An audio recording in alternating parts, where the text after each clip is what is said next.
So you're with Glassmith too, so if people don't know who you are, can you give a little bit of a brief overview of what you specialize in? So yes, Glassmith 2 is a little bit of a unique engraving business. I started out with sandblast engraving, sand carving, and then we added our epilogue laser, and then another epilogue, and then fiber lasers, UV printers, kiln fire glass, stained glass, and just kind of kept going on and on.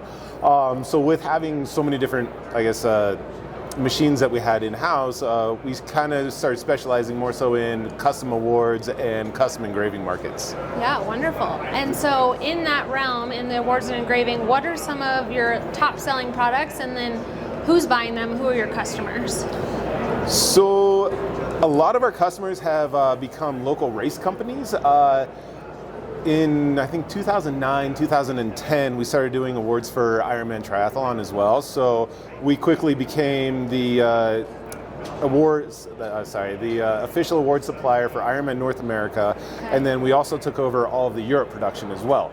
So we would produce for domestically in the US and then export to Germany for all the Europe awards.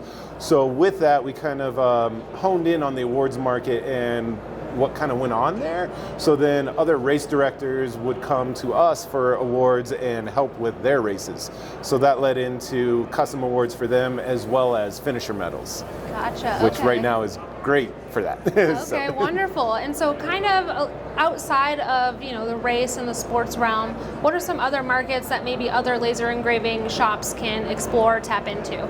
Where can they sell their products? So it's kind of funny because everyone wants to know what market there is, but there is no defined market because anything you're into can be something for laser engraving, laser cutting.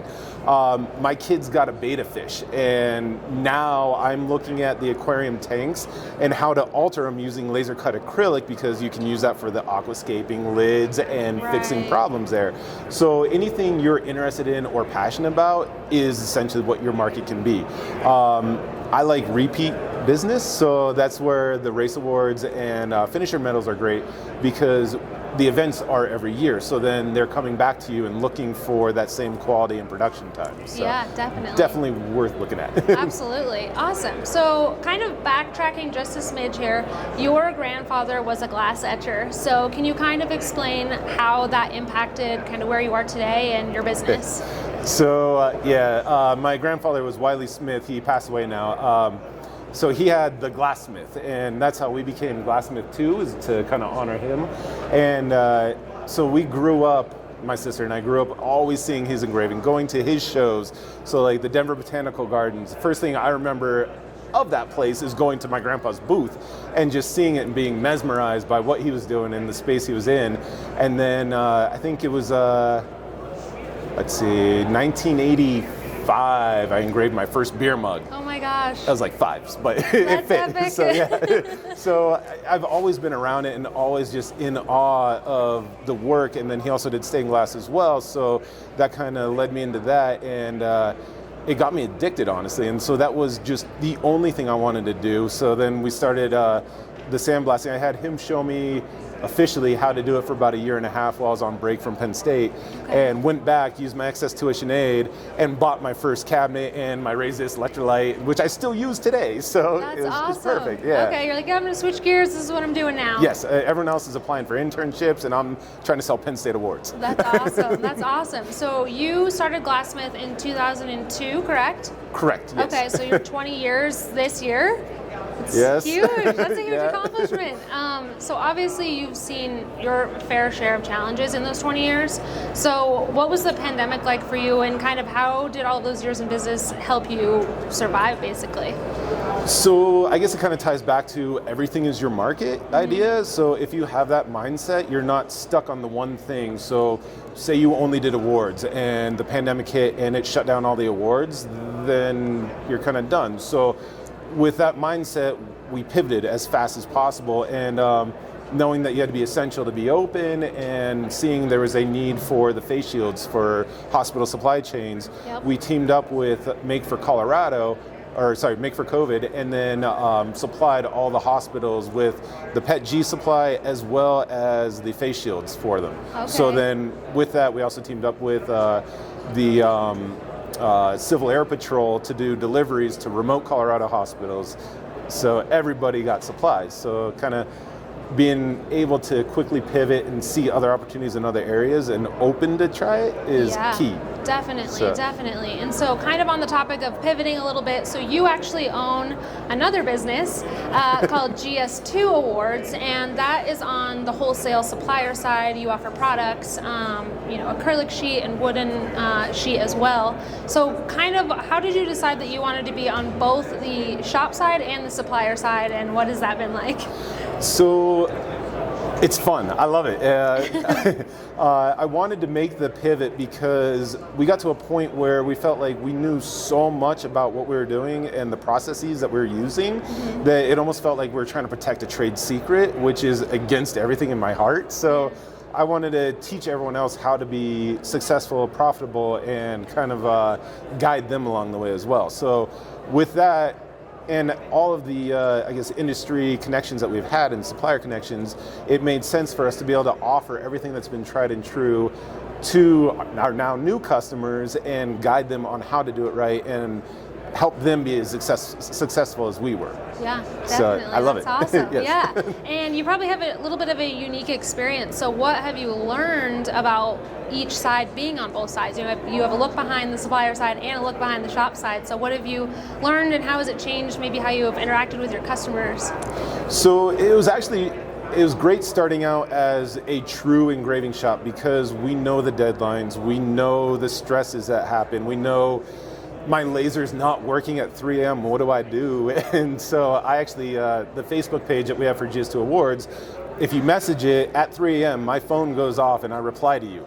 So having that little lifeline is key to help everyone. So with that, that's always kind of helped there. But then also as far as being on the supplier side, it's a lot more interesting seeing the supply chain side from 6 to 7, 8 months out. And with say like Birch right now, we're already looking at our Christmas supplies and levels and making sure that we don't run out of stock for that. Right. Whereas with the engraving side, it's more so 1 to 2 months out that you're looking. So now we're almost 7, 8 months. Right, definitely. And then you had kind of mentioned when we were scheduling this interview that it was a little bit more difficult than you had initially expected to be running both sides of the business. So can you kind of tell me about some of the difficulties you've had in expanding and then how you've been able to manage those? Working on that. Yes, fair enough. One of the hardest things is that having essentially kind of two businesses in one roof, we're running out of space. And there's not really any, my wife's face, there's not really any extra warehouse space readily available around us. So we are trying to figure out how to, instead of use floor space, build up and go with pallet racking and kind of creatively combat it until we can move into a larger unit and kind of grow that way. Definitely. So Learning process unique. Still, yes. Yes, you're always learning. Right? It will never stop. Absolutely. As soon as you think you have it down, you'll switch materials, you'll switch segments, you'll buy a UV printer or a sublimation machine or like Radian's Galvo fibers. They're amazing, but then you're restarting your curve and opening up so many more doors, so it never stops. Right, absolutely. And so for shops that maybe are looking to expand, maybe not necessarily into the wholesale side, but just add another arm to their business or take on new equipment, what advice do you have for them as they expand? I think my wife forced this on me, but so look for complementary machines. Don't go completely off scale and do something that's an entire new market, because then you're going to be fighting the new market with your old market and trying to gain business for both. If you have a laser and you add UV printing or sublimation, you can complement what you're already doing and then expand your product line and still target your same customers, but maybe with more items and gain more sales off of that. Right. So it kind of, was it like don't burn the candle at both ends? Right, absolutely, absolutely. Awesome. Well, that's all I have for you today, but if people want to connect with you, maybe get in touch, ask questions, where can they find you and do that? So like I said, we're always on Facebook. I feel like I'm too old to say that now. That but, is completely okay. So GS2 Awards on Facebook, and then you can also email us info@glassmith2 for the engraving side, and sales at GS2 Awards for the other side. But if you have questions, we're always happy to help. We want everyone to succeed and kind of teach you the correct ways to process and process safely. So. Yeah, awesome. Well, thank you so much. Oh, yeah, I really no problem. appreciate Thank it. you.